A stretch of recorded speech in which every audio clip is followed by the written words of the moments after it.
Everyone, आज हम लोग समझेंगे अपील के बारे में, यानी अपील के बारे में क्रिमिनल प्रोसीजर कोड के अंदर जो प्रोविजंस हैं आज हम लोग उनको समझेंगे। हम लोग समझेंगे कि अपील कब की जा सकती है और इसका क्या प्रोसीजर है और किस कोर्ट में किया जा सकता है। इन सारे प्रोविजंस को आज हम लोग समझेंगे। ये अपील जो है ये चैप्टर 29 के सीआरपीसी के अंदर डिस्कस की गई है और ये शुरू होती है सेक्शन 372 से लेके 394 के बीच में ये डिस्कस है। तो इसके अंदर कई सारे सेक्शंस हैं। तो आज हम अपने इस पहले लेक्चर में जो अपील के ऊपर आज हम बना रहे हैं वीडियो, हम पूरी कोशिश करेंगे कि इसके अंदर ज्यादा से ज्यादा धाराओं को हम कवर कर सकें। तो सबसे पहले अपील शुरू करने से पहले हम लोग ये समझ लेते हैं कि अपील का मतलब क्या होता है। अपील एक तरह की राइट होती है जिसके अंदर एक जो व्यक्ति होता है वो अपने किसी पर्टिकुलर केस को जो है निचली अदालत से ऊपरी अदालत में लेके जाता है, यानी इंफीरियर कोर्ट से सुपीरियर कोर्ट में ले जाके जाता है, इस मकसद से कि सुपीरियर कोर्ट उस जजमेंट को देखे जो निचली अदालत में हुआ है, क्या ये सस्टेनेबल है, क्या ये ठीक है। और एक सबसे इंपॉर्टेंट पॉइंट अपील के लिए है कि अपील जो होती है it is a creation of statute, यानी ये स्टैट्यूट की क्रिएशन होती है। ये एक इनहेरेंट या नेचुरल राइट नहीं है, यानी किसी भी व्यक्ति के पास ये एक नेचुरल राइट नहीं है कि कोई कोर्ट से फैसला आ गया तो वो उसको अपील कर ले। अगर अपील करने के लिए दिया गया है, प्रावधान है, तब एक्सप्रेसली तभी वो अपील कर सकता है, वरना वो अपील नहीं कर सकता है। तो ये अपील का मतलब होता है। अब हम लोग देखते हैं कि धारा 372 क्या कहती है। जो धारा 372 है ये सेम वही चीज कहती है कि किसी भी क्रिमिनल मामले में अपील नहीं की जा सकती है जब तक कि इस कोर्ट के अंदर यानी इस संहिता के अंदर नहीं दिया गया है। अब इसका जो प्रोविजो था ये 2008 के अमेंडमेंट में ऐड किया गया। इसका प्रोविजो कहता है कि अगर कोई विक्टिम है, यानी जिसके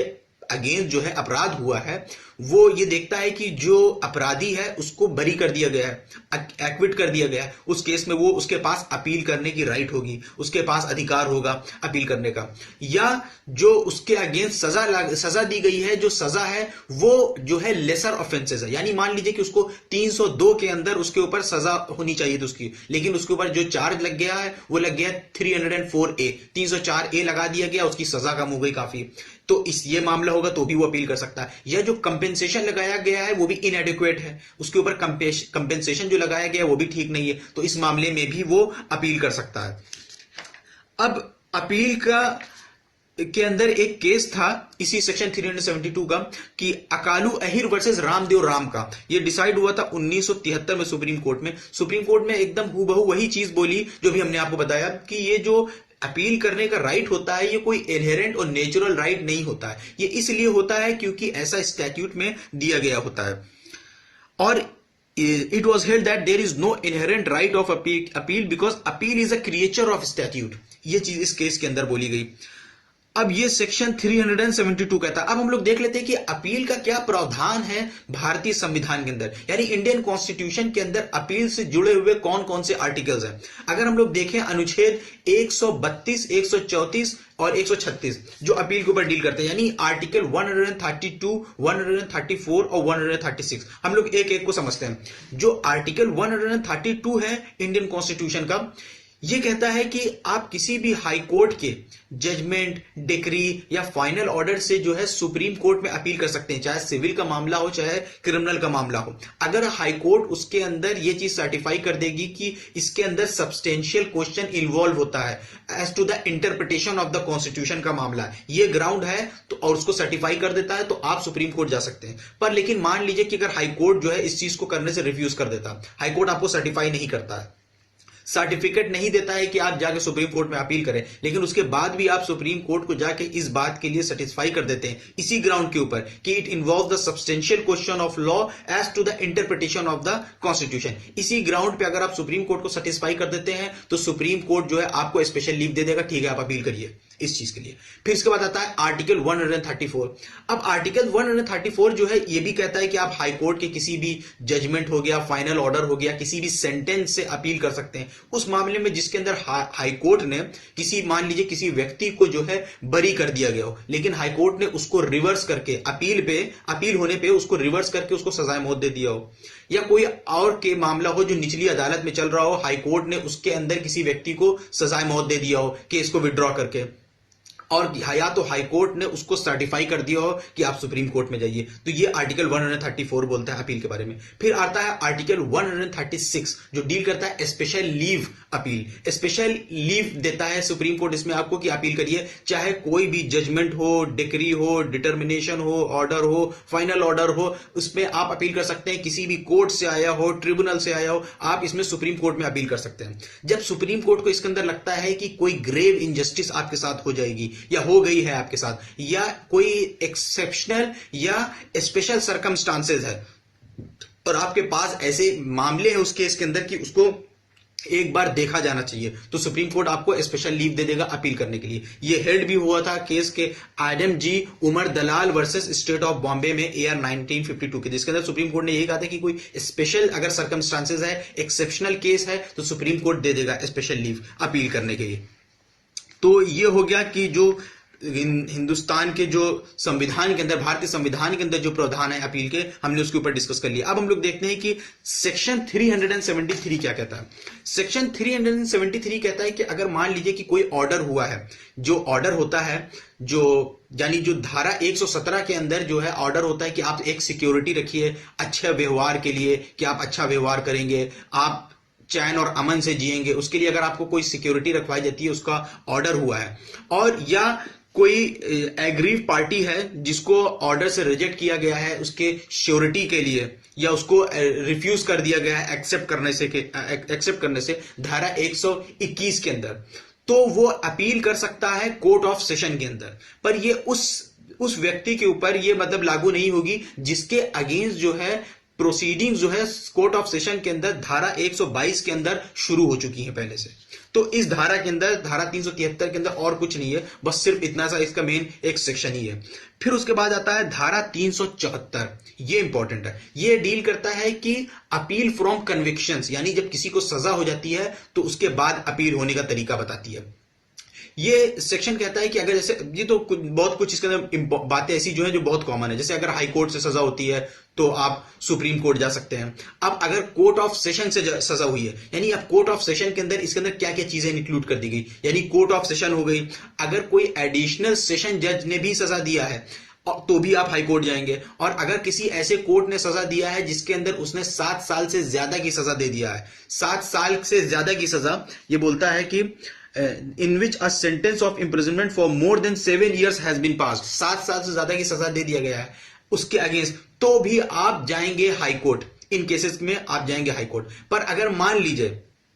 इसकी जो उपधारा 3 है वो कहती है कि अगर आप मान लीजिए कि आपको असिस्टेंट सेशन जज, हम यहां पे असिस्टेंट कह रहे हैं, एडिशनल नहीं कह रहे हैं, एडिशनल सेशन जज अगर सजा सुनाएगा तो आप सीधा हाई कोर्ट जाएंगे। असिस्टेंट सेशन जज अगर सुनाएगा तो आप किसके पास जाएंगे, असिस्टेंट सेशन जज अगर आपको सुनाता है तो आप जाएंगे कोर्ट ऑफ सेशन में, ना कि आप जाएंगे हाई कोर्ट के पास। तो अगर असिस्टेंट सेशन जज या मेट्रोपॉलिटन मजिस्ट्रेट या मजिस्ट्रेट ऑफ फर्स्ट क्लास या मजिस्ट्रेट ऑफ सेकंड क्लास, अगर ये लोग आपको सजा सुनाते हैं, अगर ये सजा सुनाते हैं तो फिर आप जाएंगे कोर्ट ऑफ सेशन के पास। तो ये धारा कहती है उपधारा 3 कि उपधारा 2 को अधीन में रखते हुए आप जाएंगे कोर्ट ऑफ सेशन में। और भी अगर कोई मामला आता है धारा 325 के अंदर या धारा 360 के अंदर का भी है तो भी ये लोग जाएंगे कोर्ट ऑफ सेशन के अंदर। बस इसके अंदर इतना ही बताया जा रहा है। अब इसके अंदर एक केस है गोविंदा कार्टू जी वर्सेस स्टेट AIR 1970 का। इसमें सुप्रीम कोर्ट ने कहा कि अगर मान लीजिए कि जो हाई कोर्ट है वो किसी मामले से अपील को रिजेक्ट कर देता है, तो इस अपील को रिजेक्ट करने के लिए वो अपने रीजन को स्पेसिफाई करेगा, वो रीजन देगा कि वो इस अपील को क्यों रिजेक्ट कर रहा है, ताकि जो पार्टी है जिसने अपील किया है अगर वो सुप्रीम कोर्ट आती है कल, तो कम से कम सुप्रीम कोर्ट को पता तो रहे कि हाई कोर्ट ने किस ग्राउंड पे उसकी अपील को रिजेक्ट किया था। तो इसके अंदर बस इतना ही है आर्टिकल 374 के अंदर। फिर उसके बाद आता है सेक्शन 374 के, उसके बाद आता है सेक्शन 375।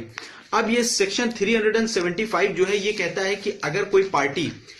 जो अपने गुनाहों को, यानी अपनी जो उसके क्राइम है उसकी गिल्टी प्लीड कर देती है, यानी गिल्टी प्लीड करने का मतलब कि जो चार्जेस प्रोसिक्यूशन ने लगाए हैं उसके ऊपर उसको वो मान लेती है कि हाँ ये चार्जेस सही हैं प्रोसिक्यूशन के, तो अगर वो ऐसा करती है तो वो अपने इस राइट को खो देगी, अपील के राइट को खो देगी। उसके बाद फिर वो अपील नहीं कर सकती है। वो सिर्फ तभी अपील कर सकती है अगर वो ये प्रूफ दे देगी कि हाँ उसकी जो सजा है वो इलीगल है। या उसके एक्सटेंट तक, यानी बहुत सीवियर सजा लगा दी गई, यानी जो सजा देना चाहिए थे उसके अलावा कोई बहुत सख्त सजा लगा दी गई, सिर्फ इन्हीं दोनों ग्राउंड पे वो अपील कर सकता है, बाकी उसके लिए सारे दरवाजे बंद हो जाएंगे। फिर ये कह रहा है कि if the conviction is by a high court, चाहे वो हाई कोर्ट से क्यों ना सजा हुई हो, if the conviction is by a court of session, चाहे वो कोर्ट ऑफ सेशन से हुई हो, मेट्रोपॉलिटन मजिस्ट्रेट ने दी हो, फर्स्ट क्लास मजिस्ट्रेट ने दिया हो, सेकंड क्लास मजिस्ट्रेट ने दिया हो, फिर आप उस केसेस में अपील नहीं कर सकते। लेकिन पर मान लीजिए कि जो ये प्लीड ऑफ गिल्टी है, अब प्लीड ऑफ गिल्टी का प्रोसिक्यूशन कोई ट्रिक इस्तेमाल करता है, किसी तरीके से ऐसा एक गेम खेलता है जिससे जो अक्यूज्ड है, अभियुक्त है, वो अपने जो उसकी जो जो जिस चीज के चार्जेस लगे हैं वो उसको एक्सेप्ट कर लेता है, मान लेता है कि हाँ हमने ये चीज की है, पर इसके पीछे एक गणित थी, एक ट्रिक आपने खेला, तो यहां पे उसके जो अधिकार है वो नहीं खोएगा, उसके पास राइट ऑफ अपील अभी भी रहेगी, मौजूद रहेगी। ये केस हुआ था प्रफुल्ला कुमार रे चौधरी 1943 के केस में। अब इसके बाद भी बहुत इंपॉर्टेंट सेक्शन आता है धारा 376, सेक्शन 376, ये डील करती है नो अपील इन पेटी केसेस, यानी छोटे मामलों में कोई अपील नहीं होगी। अब ये छोटे मामले क्या है वो इस धारा के अंदर दिए गए। ये कहता है कि अगर मान लीजिए हाई कोर्ट ने अगर आपको 6 महीने की सजा सुना दिया, हाई कोर्ट ने अगर आपको 6 महीने की सजा सुना दिया या 1000 रुपए का फाइन लगा दिया या दोनों लगा दिए, तो आप अपील नहीं कर सकते हैं। या कोर्ट ऑफ सेशन ने आपके ऊपर 3 महीने की सजा लगा दिया है या आपके ऊपर 200 रुपए का, अगर 200 रुपए का जुर्माना लगा दिया है या दोनों लगा दिए, तो भी आप अपील नहीं कर सकते हैं। फिर उसके बाद आता है कि अगर फर्स्ट क्लास मजिस्ट्रेट है, अगर आपके ऊपर सिर्फ 100 रुपए का जुर्माना लगाता है तो भी आप अपील नहीं कर सकते हैं। या अगर कोई मजिस्ट्रेट जो धारा 260 के अंदर किसी केस को समरली ट्राई करता है और उसके अंदर 200 रुपए का जुर्माना लगा देता है, तो भी आप इसके अंदर अपील नहीं कर सकते हैं। अब लेकिन इसका प्रोविजो जो है वो ये कहता है कि अगर मान लीजिए वो कहता है कि आप उन मामले में अपील कर सकते हैं जब मतलब पनिशमेंट को जो है कंबाइन कर दिया गया हो, जब कंबाइन करने का मामला आ जाएगा तो उस केसेस में जो है आप अपील कर सकते हैं। लेकिन फिर भी ये अपने कई पॉइंट जोड़ता है उसके अंदर और कहता है कि आप इन मामले में तब भी अपील नहीं कर सकते हैं कि यानी वो जो कंबाइंड हुआ है, अगर इस मामले में हुआ है कि कोई पर्सन कन्विक्ट हुआ है, अब लेकिन उससे पैसा मांगा जा रहा है उसके गुड बिहेवियर के लिए, गुड बिहेवियर या furnish security to keep the peace रखने के लिए उससे जो फाइन मांगा जा रहा है, तो यहां पे जो है इसको कंबाइंड नहीं माना जाएगा। या कोई डायरेक्शन दिया गया है इम्प्रिजनमेंट के लिए इन डिफॉल्ट ऑफ फाइन ना दे पाने की वजह से, इन डिफॉल्ट ऑफ फाइन की वजह से इम्प्रिजनमेंट का डायरेक्शन दिया जाता है जो कि उस सेंटेंस के अंदर इंक्लूड है, तो इसमें भी नहीं कर पाएंगे। या that more than 1 sentence of fine is passed. अब जैसे किसी एक मामले के अंदर एक ही ट्रायल